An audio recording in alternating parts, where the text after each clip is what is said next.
Good evening, and I call the January 17, 2019 meeting of the Board of Commissioners for Johnson City to order. Tonight we are honored to have Pastor Will Easler from Grace Meadows Church, who will be leading our invocation. And if we would all rise and stand and remain standing for the pledge. Let's pray. God, we are just so thankful to be here tonight, thankful for this opportunity. And God, we are especially thankful for this city, to live in this city. We so often take for granted. And God, we just thank you for what you're doing here in Johnson City.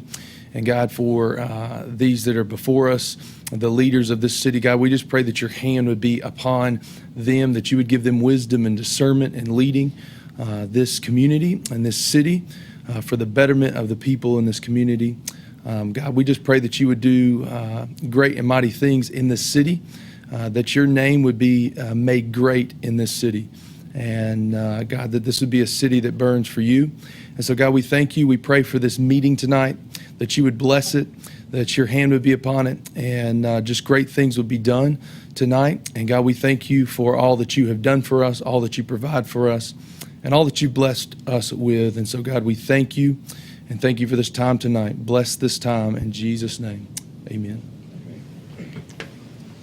I pledge allegiance to the flag of the United States of America and to the republic for which it stands, one nation, under God, indivisible, with liberty and justice for all.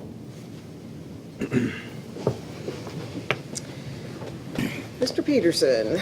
Mayor, before you is a packet of information that we would like an item added to the agenda, and that would be consideration of a beer license application for Hokey Smokey LLC. If you would move approval to add it to the agenda. There's a motion and a second. Is there any further discussion? Ms. Jennings. Commissioner Calhoun? Yes. Commissioner Fowler? Yes. Commissioner Hunter? Yes. Vice Mayor Wise? Yes. Mayor Brock? Yes. Next order of business is consideration of the minutes from your meeting on Thursday, January the 3rd. Do I have a motion? Motion approved. Second. All right. Any further discussion about the minutes from our last meeting?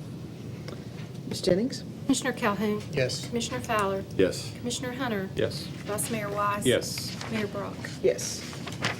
Next order of business is a presentation by representatives of Blackburn Childress and Stegall of your annual audit for fiscal year 2018.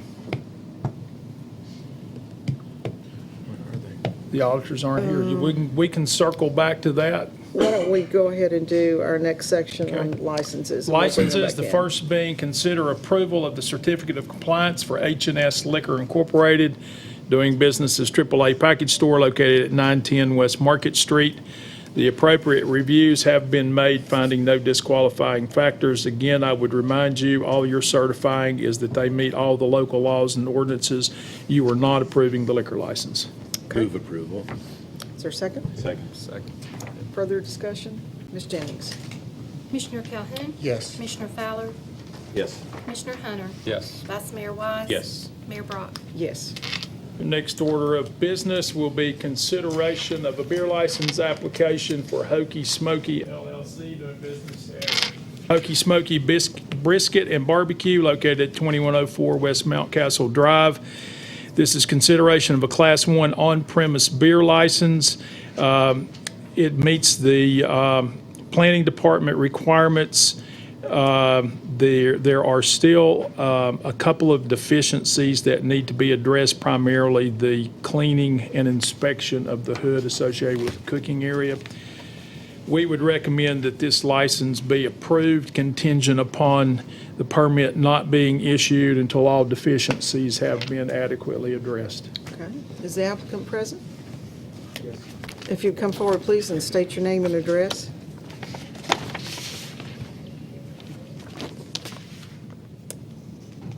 I'm Ramon Sanchez Venus. Home address is 871 Sycamore Shoals Drive, Elizabethton. The business is at 2104 West Mountcastle Drive. We all know it. We've eaten there frequently, for sure. Have you read all the rules and regulations on requirement to sell alcohol in Johnson City? I have, And do you agree to abide by them? absolutely. Very good. Commissioners, Move approval. Second. is there a second? Any further discussion or questions? Hearing none. Ms. Jennings? Commissioner Calhoun? Yes. Commissioner Fowler? Yes. Commissioner Hunter? Yes. Vice Mayor Wise? Yes. Mayor Brock? Yes. You want to take a minute, since you're on TV and the public, to talk about what you're doing at Hokey Smokey and Thank you, let yeah. everybody know where it is? And by the way, I brought for City Manager Peterson, we talked today, I told him about some 20-year water that I deal with another business I'm involved with. So Okay. here's your 20-year water. Thanks, Ramon. We took over the restaurant, and as many of you may know, it's been cyclical. We took it as a challenge, and when we got in it was a bigger challenge than we thought, but with the staff's help, we identified all the deficiencies, we fixed them all, and in fact, there's only one thing left, and that is the hood cleaning. It's being done tonight. But what we're trying to do is run a good establishment, serve good food in North Johnson City, and offer good value, and hopefully make $1. It's tough in the restaurant business, as everybody knows, but it's very, very much appreciated that you have approved us. We really need that. We've watched people.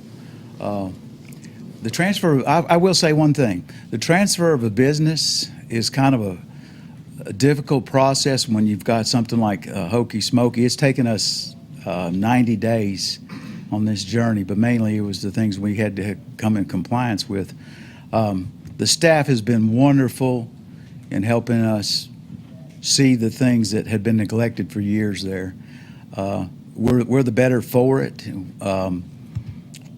You're welcome to come out and enjoy ribs. We have all-you-can-eat nights.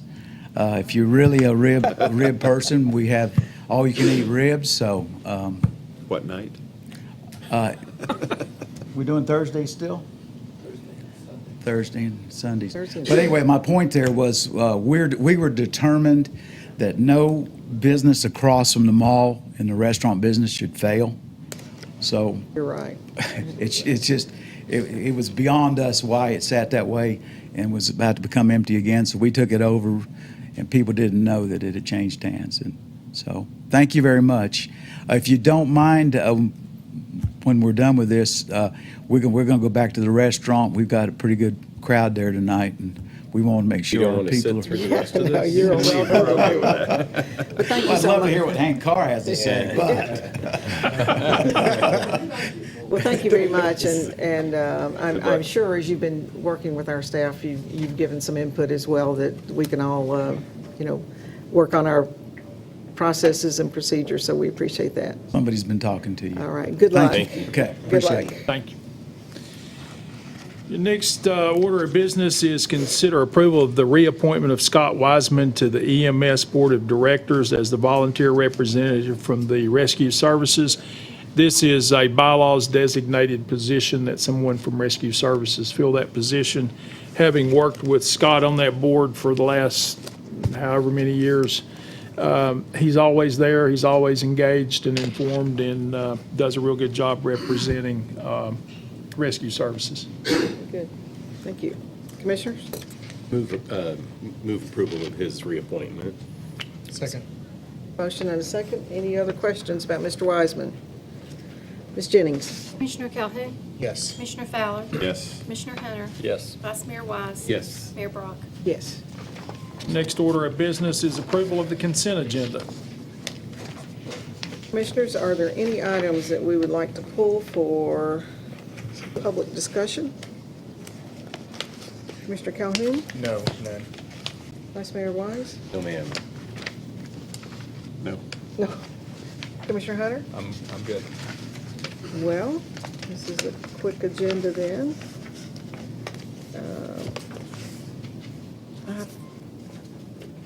Okay.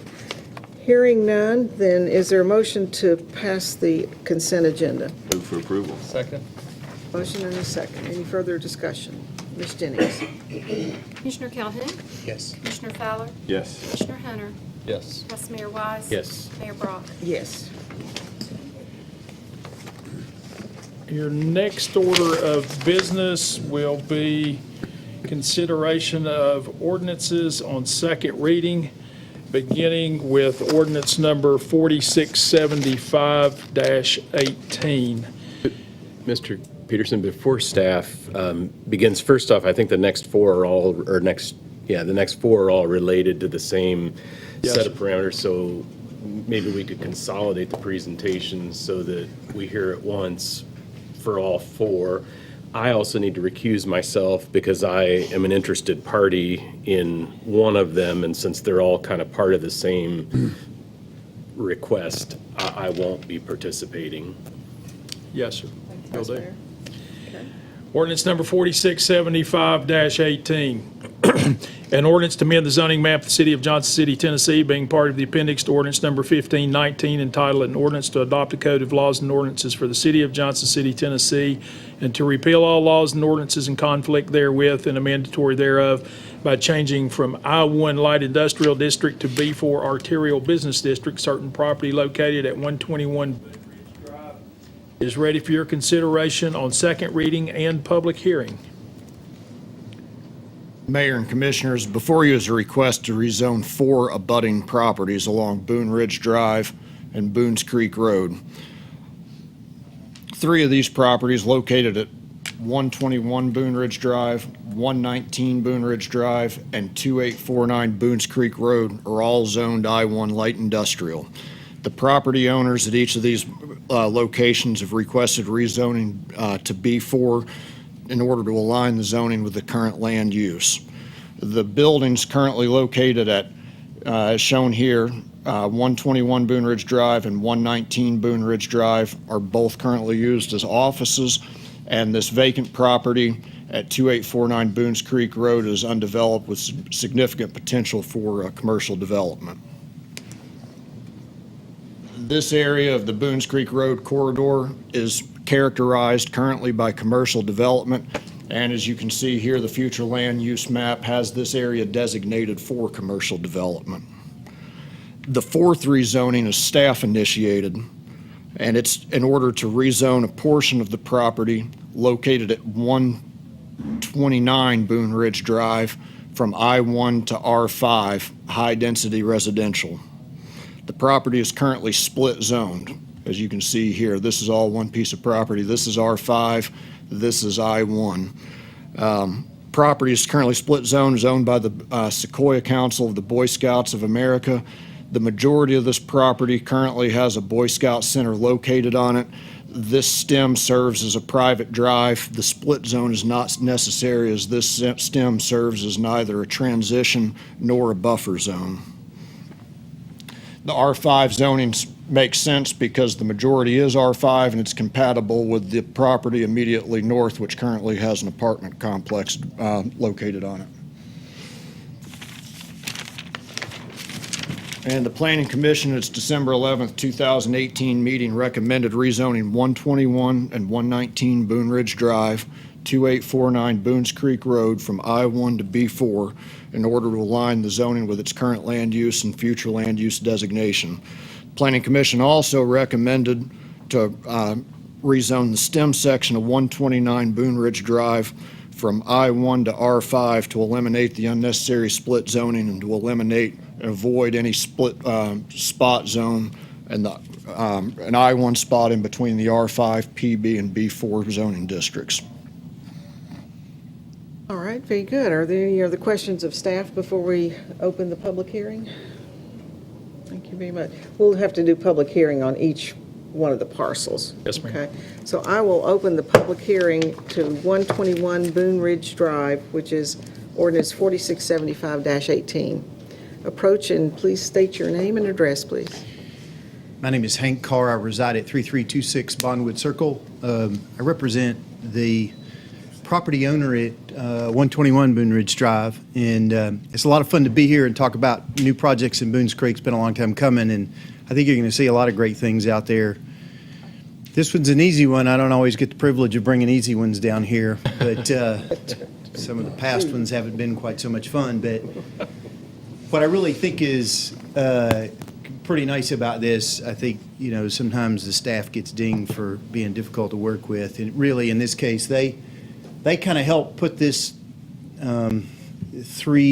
what is now 4 pieces of property together and helped us, encouraged us to go out and find the other property owners and do it. So it worked out really well. They were extremely helpful, and I think it's a good decision for everybody here. It meets the land use plan.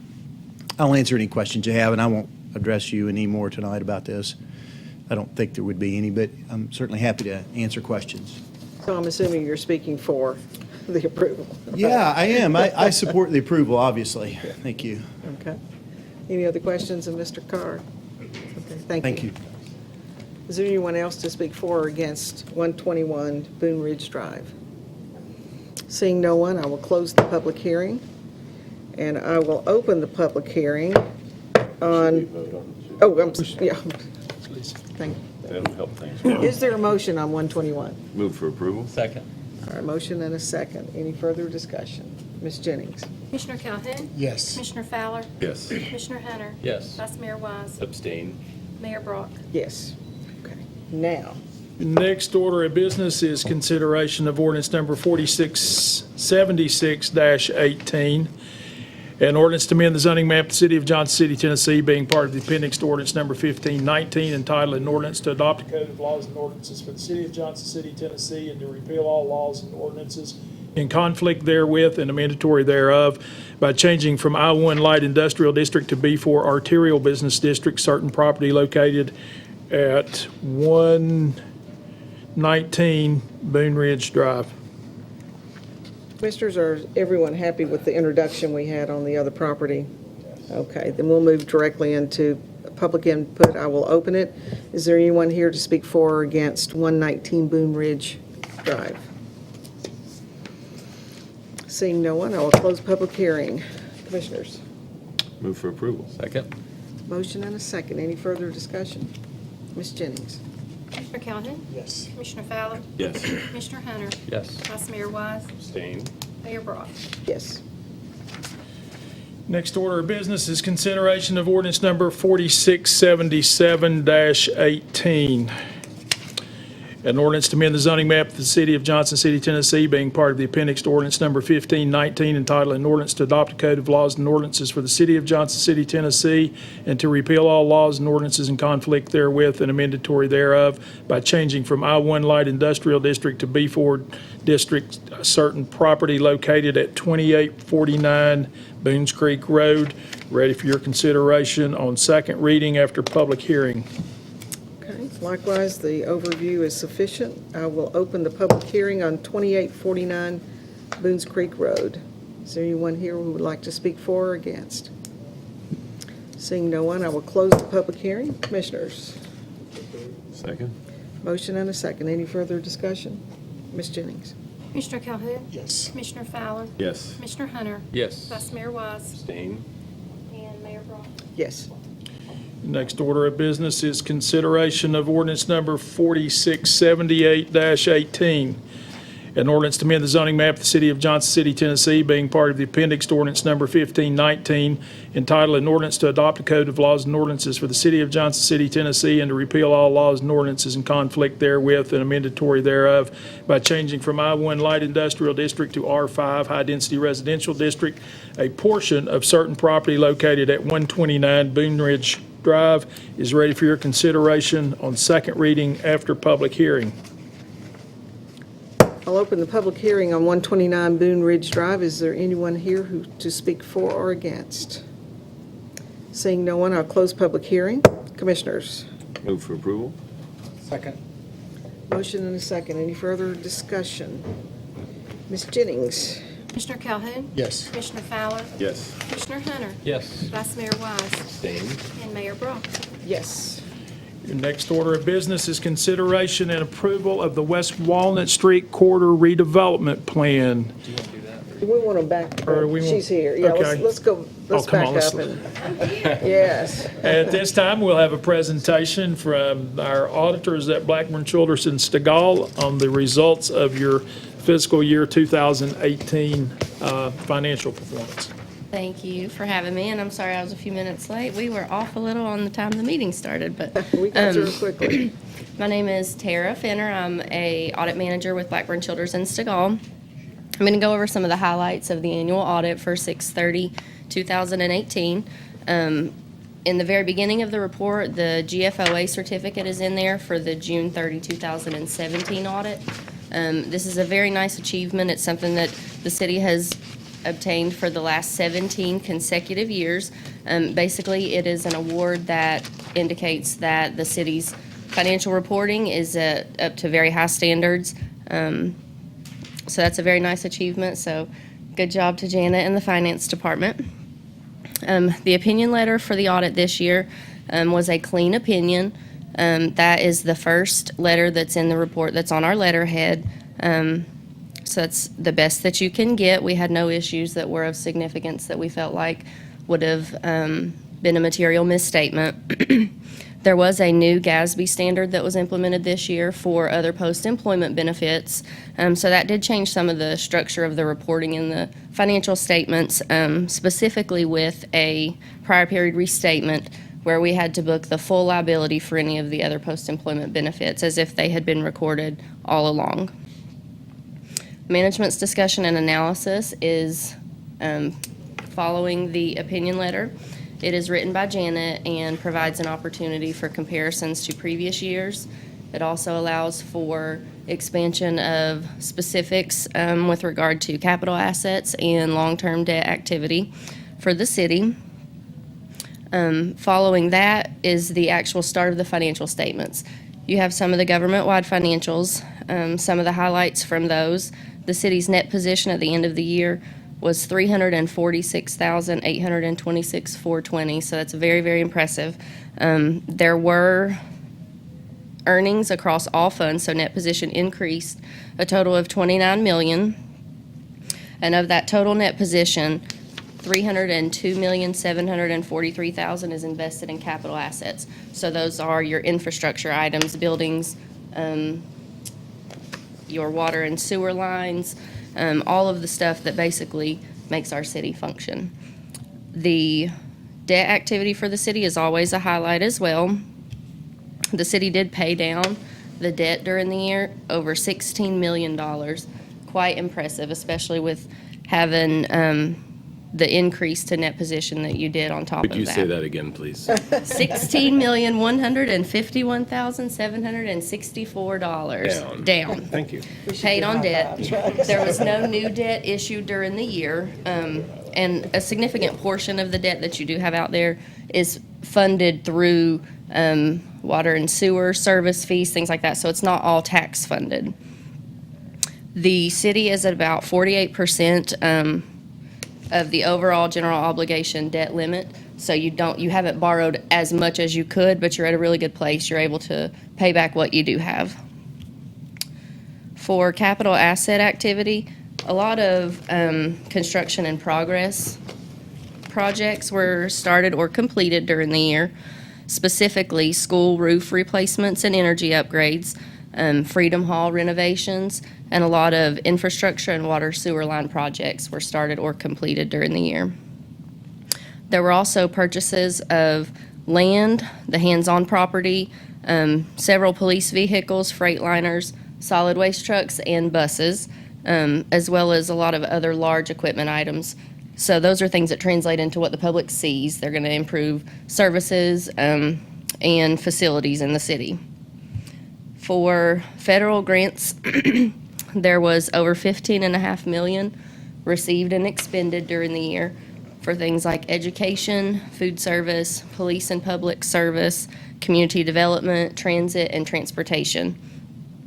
State expenditures was just under $2.5 million, and those cover things like education, transit, community development, and boarding of prisoners. That's a big one there. The favorite parts of the CAFR come at the very end. There are several letters in the back that give us an opportunity to lay out any findings that we may have in the audit. This year, we're pleased to say we had no findings to report with regard to the internal controls that we did review in the audit, and nothing with regard to the grants that we tested as major during the audit. So that's a very, very nice accomplishment. All in all, I think it was a very good year. Lots of good things came out of it this year. So Are there any questions? For the benefit of those who may be watching at home, the GASB standard means what, and the CAFR means what? Okay. Governmental Accounting Standards Board is GASB. They set all the regulations for what these reports have to look like for governmental entities. So that was a new standard that across the board, all governmental entities had to adopt this year if they offered OPEB, which is other post-employment benefits. And so what does that mean actually happened in layman's terms? What were they telling us we had? It means the liability, so what you are going to eventually have to pay out for all the retiree benefits that you offer. Typically, there had just been a smaller amount that was based on an actuary report. It wasn't the full amount if you look at everybody that's on the retirement programs now. So this year, we had to actually go back and pick up all of that liability and report it on the face of the financial statements. And CAFR stands for Comprehensive Annual Financial Report. A CAFR, it's financial statements, but they're really beefed up. So that's what goes to the GFOA for that certificate. All right. If there's any other questions or comments to, I believe concurrent with this, there was some note about bond rating. Did I see that? that's Mr. right, there Peterson? was. Yes. Go ahead, Janet. Go ahead. Standard & Poor's during this last fiscal year actually upgraded our credit rating from a AA- to a firm AA. Stable, so we were very happy to be able to also report that within the annual report. Very nice. All right. So, Thank you. can I paraphrase for you that the city's in a strong financial The position? city is in strong financial position. You all are in great shape. Mr. Peterson, we want to thank you for your leadership and for Janet for your leadership and, reining in your commission so that we are governing in a very conservative but innovative way, that we're making the investments that you're talking about, that we have some return on that in very strategic ways. And we have to continue to do that. I mean, we also, we'll say this to the public too, we have to prepare because, we always have downturns, we go through cycles. And so I think you'll see this commission this year, look at that and how we prepare for this next year coming up. No, I think it's great, especially with the amount of spending that you had on productive things like capital assets, improvements to infrastructure, things like that, and then to have had the $29 million that you did in net increase to those net positions. That was very impressive. The 17 years of recognition for the financials. How long have you been here, Janet? Janet. All right. And Pete's been here with me the whole time, so. Then some. I would point out that through the commission's guidance, you all have directed us to make very wise reinvestments into our community. Sales taxes came in 2% better for this year. Property taxes had very nice growth there. Staff did a great job of not spending all the money they were appropriated, but still yet getting the significant projects and programs completed during the course of the fiscal year. So it goes back to, like we've talked several times in the past, if we make wise investments into our community, which create economic activity and new job growth, the revenue stream will realize a lot of natural growth, which enables us to continue to reinvest and grow the local economy. And we've been really blessed that those seeds are growing, and we're realizing a good return on our investments. And Commissioner Wise, I guess, in response to something that the mayor just said, I guess shore leaves over. Thank you. Thank you. We appreciate Thank you all. you. Thank you. Thanks for coming. Is there a motion to approve the audit as presented? Move to approve. Is there a second? Motion and a second. Any other comments about our audit? All right, Ms. Jennings. Commissioner Calhoun? Yes. Commissioner Fowler? Yes. Commissioner Hunter? Yes. Vice Mayor Wise? Yes. Mayor Brock? Yes.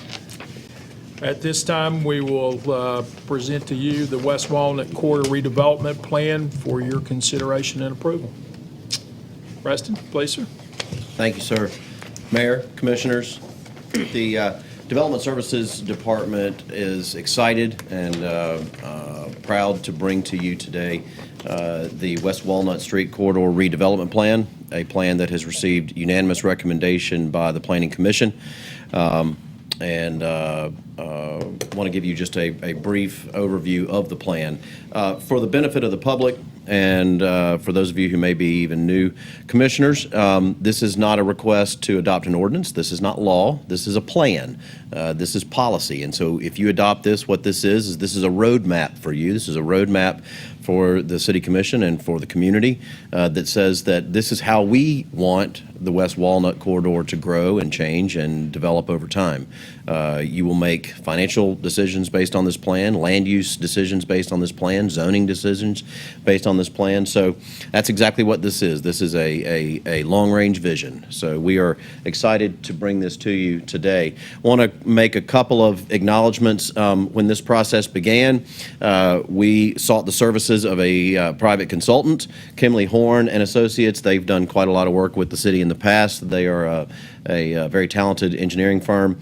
They also were assisted in sub-consulting with SNME as well as with LDA Engineering, and then Ken Ross Architects and Bob Wetzel assisting with market analysis. This is the study area here on the screen.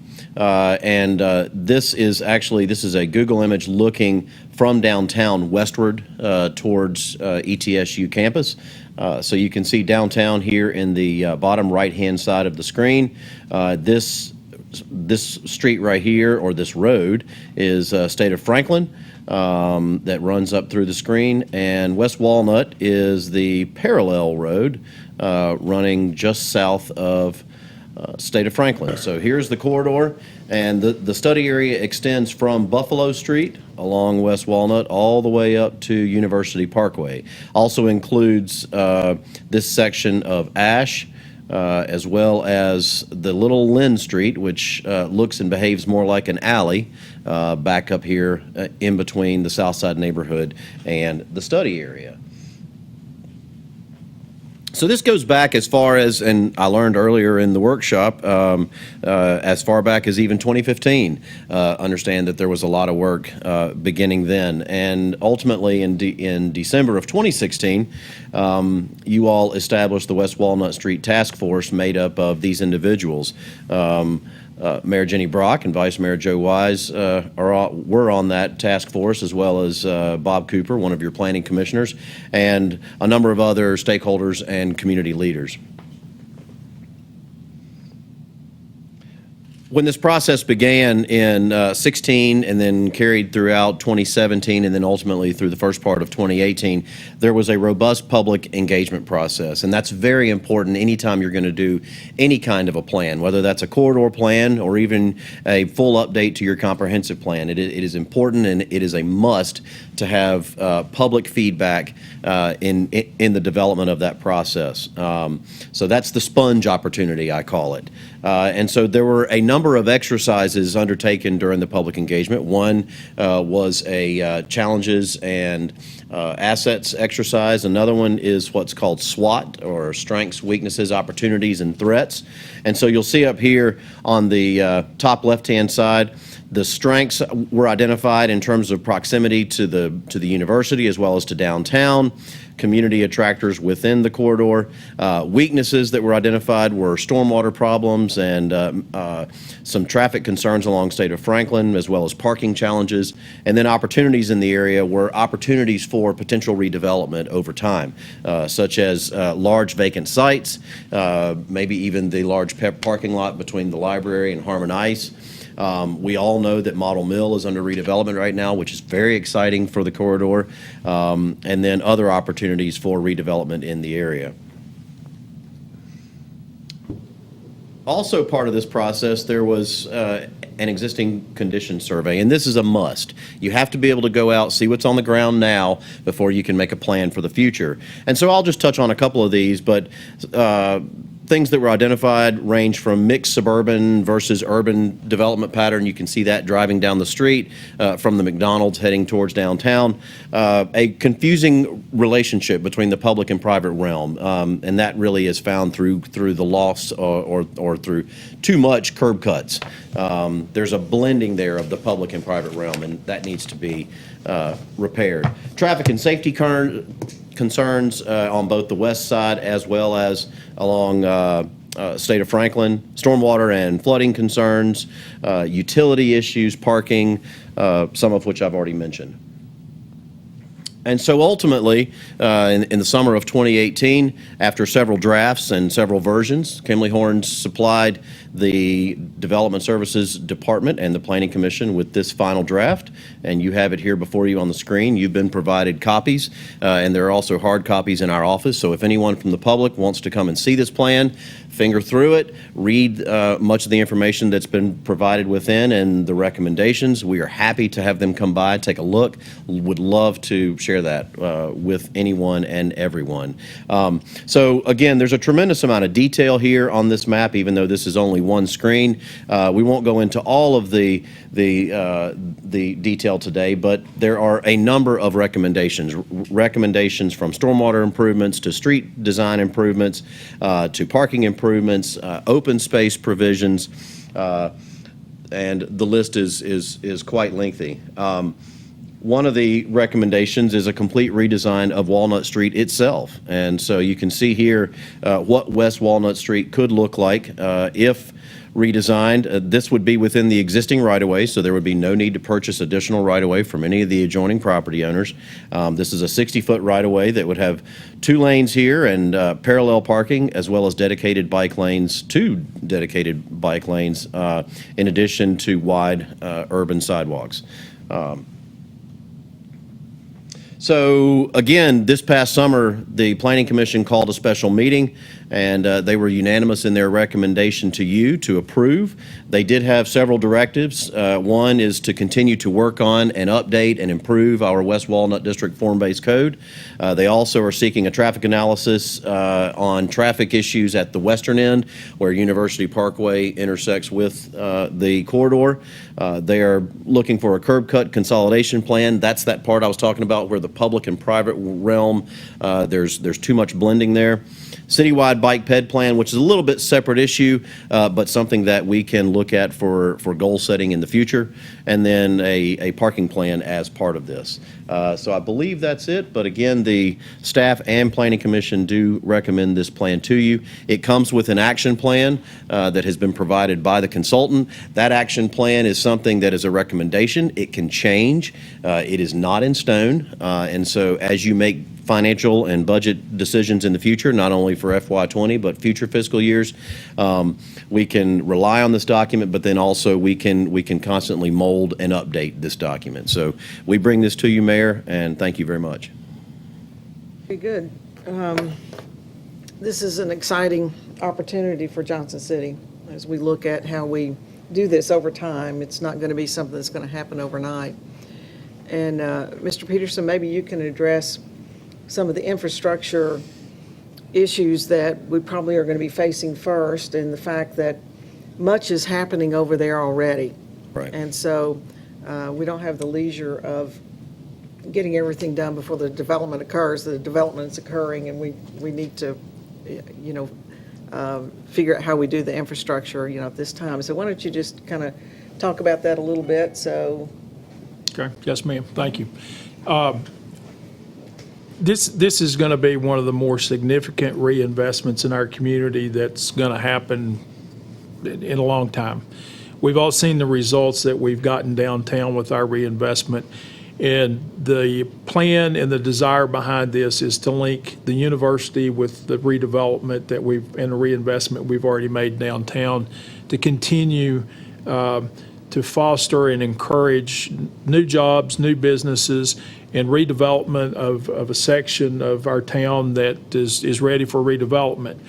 As you noted, several of those buildings over there have already redeveloped and have new businesses in them. There's quite a bit of interest in real estate, both in selling and purchasing. So we need to phase this in a manner that will most readily facilitate the redevelopment of that property and recognize that we need to, as much as possible, get out in front of the redevelopment. So what we're proposing is that we get someone hired to begin the construction design of the streetscape, the utilities, all the elements of the master plan, but prioritize stormwater and utility relocation to be done first.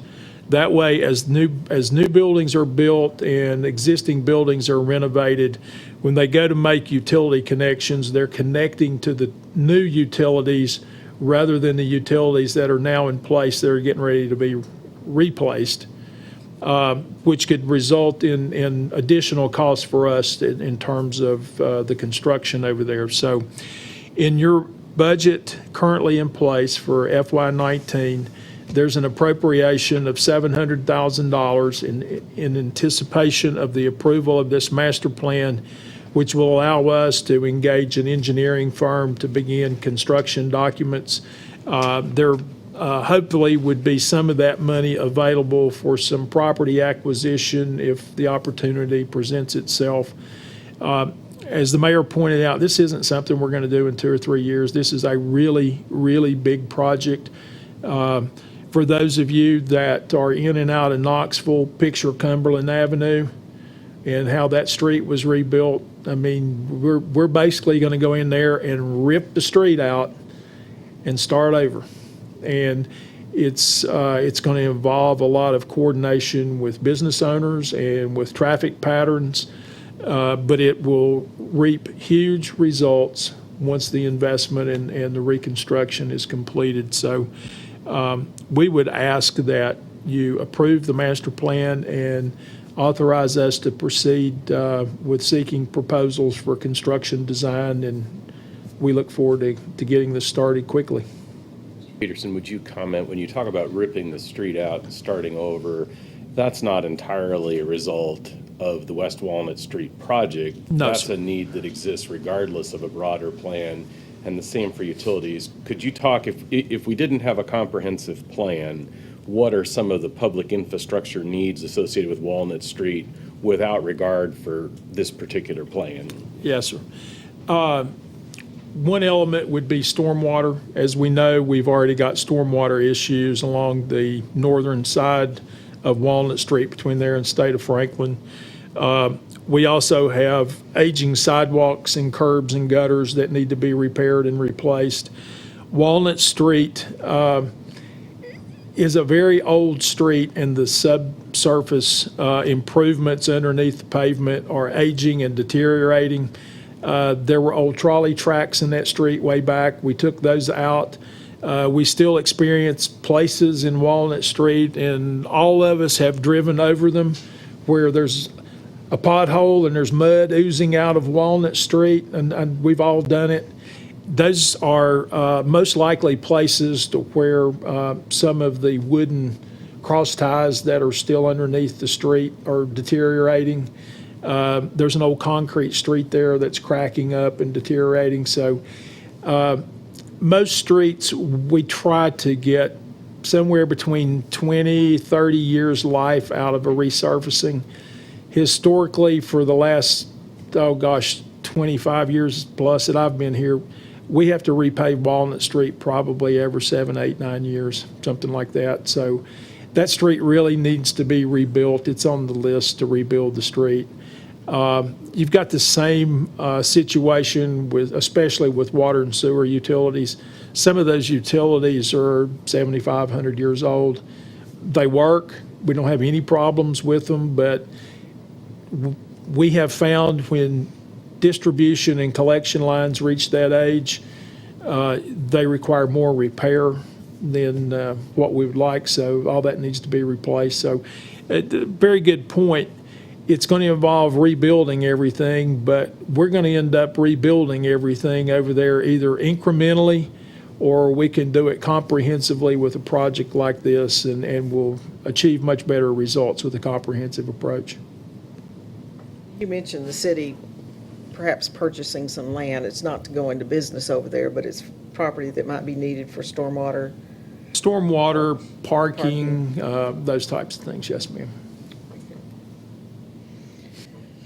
And I would, to follow up Preston's presentation, there was significant community involvement during the development of this plan. And Vice Mayor Wise, you sat on that committee. My recollection is there was significant support of this master plan and quite a level of enthusiasm for us to get this project moving forward. That's correct. Okay, commissioners, any other questions, or are we going to move for a motion? I move approval. Motion? Second. Second. Any further discussion? Ms. Jennings? Commissioner Calhoun. Yes. Commissioner Fowler. Yes. Commissioner Hunter. Yes. Vice Mayor Wise. Yes. And Mayor Brock. Yes.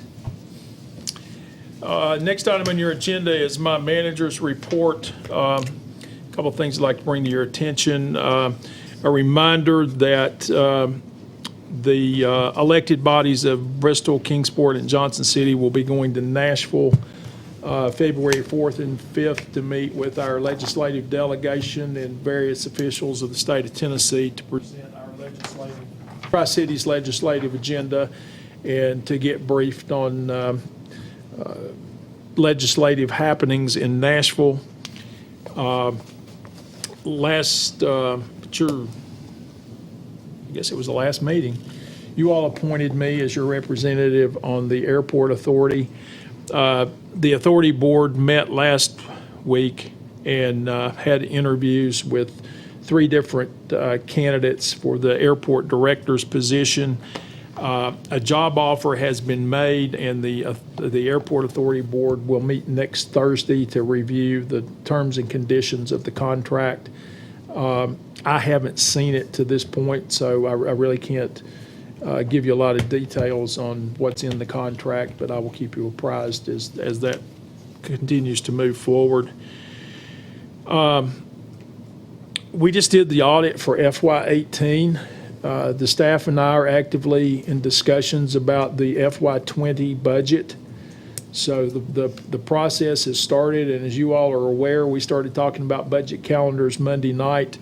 We'll have meetings with different departments with their requests during the month of March February and early March.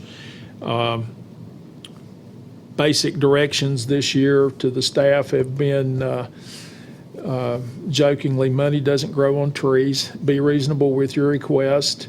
As always, know that your additional personnel request will be highly scrutinized, and we're going to move forward in a cautiously optimistic manner because we expect revenue growth to continue into next year.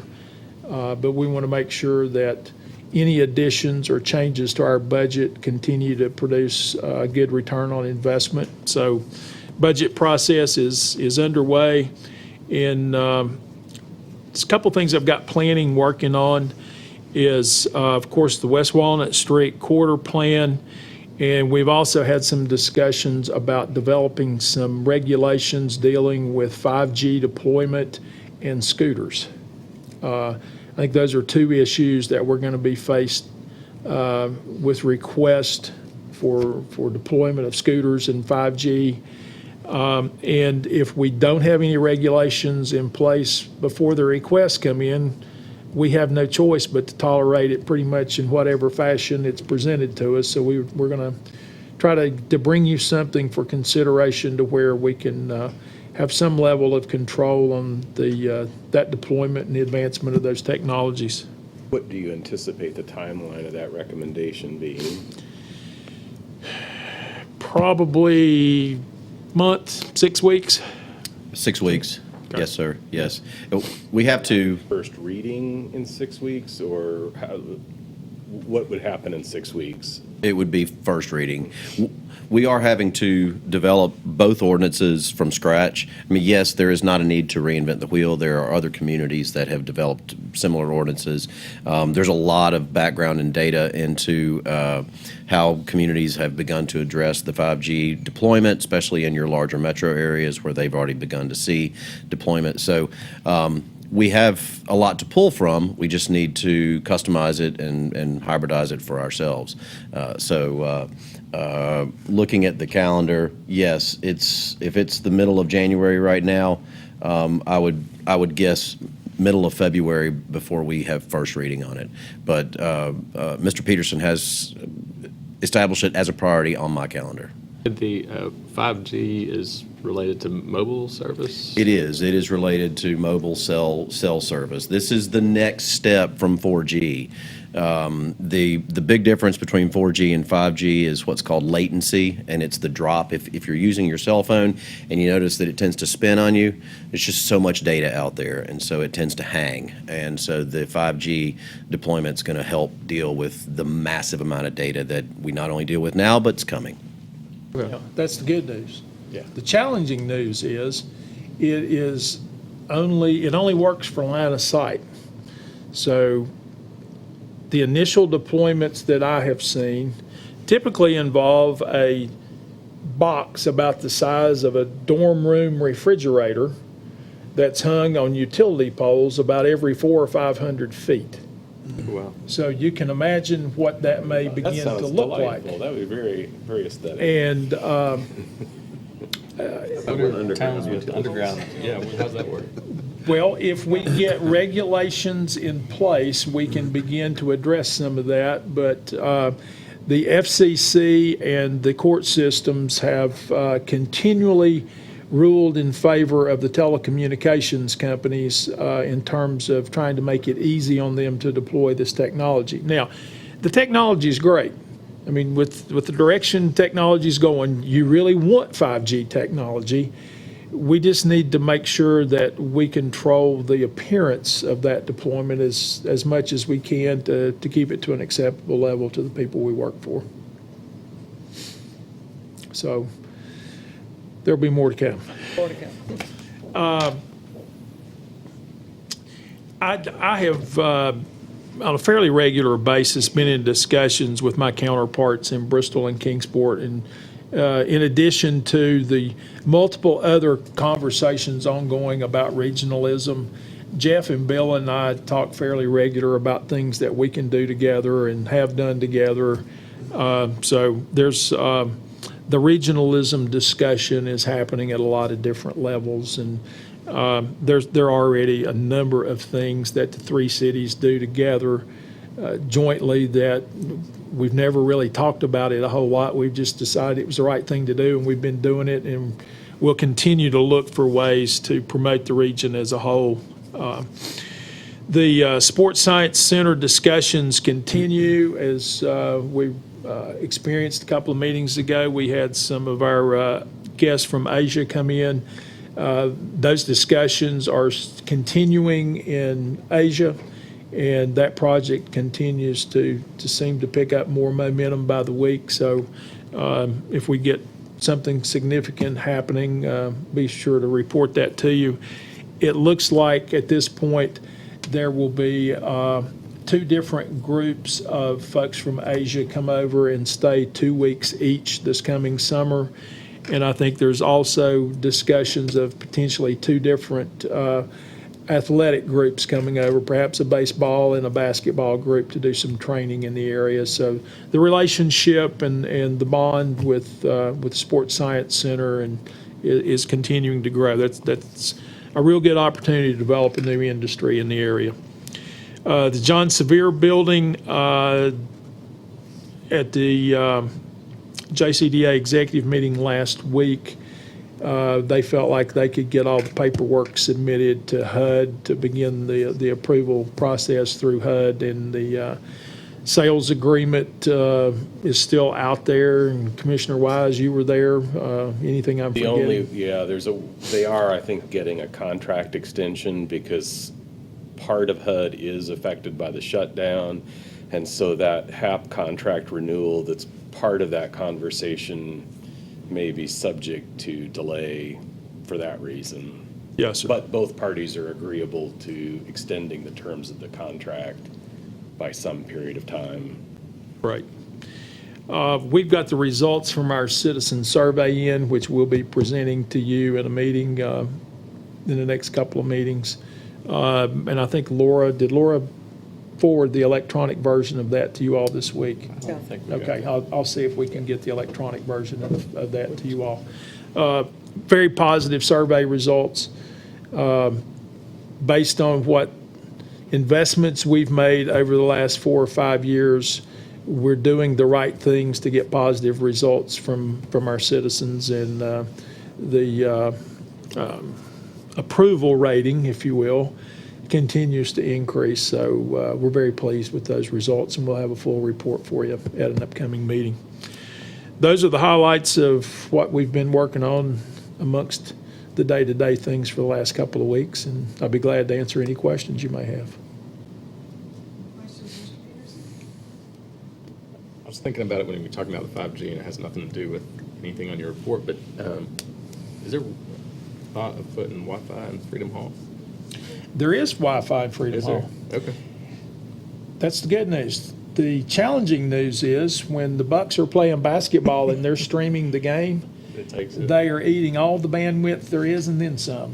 So sometime over the summer, we'll be discussing the need for additional bandwidth, because there are times that there may be some of us interested in something else going on during a break in the action, and it's kind of frustrating to check on another ball game and you can't get on the internet. Yes, sir. I'd love to find out more about that. Yes, sir. Commissioners, any comments or reports from any committees that you serve on? JCDA met last week. We did tour the Severe Center and did have those conversations, but nothing more to add than's been commented on now. And of course, this is Martin Luther King weekend, and there are a number of efforts underway, from the prayer breakfast Saturday to blood drives on Monday. I believe there's a memorial walk on Monday. There are a number of Unity walk, activities. So avail yourself of those. It's, as they say, a day on, not a day off. So Mr. Calhoun? Planning Commission had my first meeting. Good. It was a good meeting, only a couple of things. I learned a lot. And I understand we have a very long meeting scheduled next month. Is that accurate, Asan? We'll watch on TV. Mr. Fowler? ETSU's playing VMI here I in just know, a few and I know minutes. y'all are No, I'm anxious just, to go. but tip-off's in a few minutes, and then hopefully another good game for ETSU. If y'all will indulge me just one moment, someone walked in the chambers that I want to recognize, so I'm going to have to go down front. Seth, would you come up?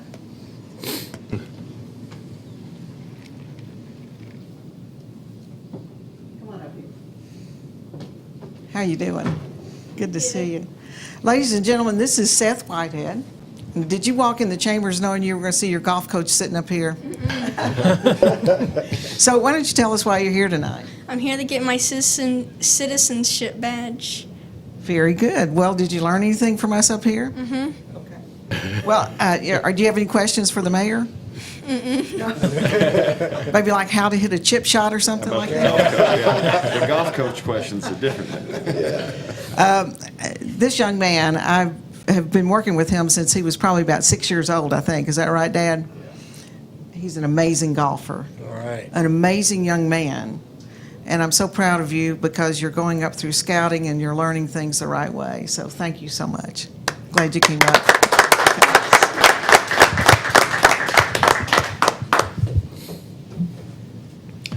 And while the mayor's coming back up, one other thing going on this weekend is a celebration of C.H. Charlton's religious, civic, and just good person contributions to the world over the last 49 plus years, Rev.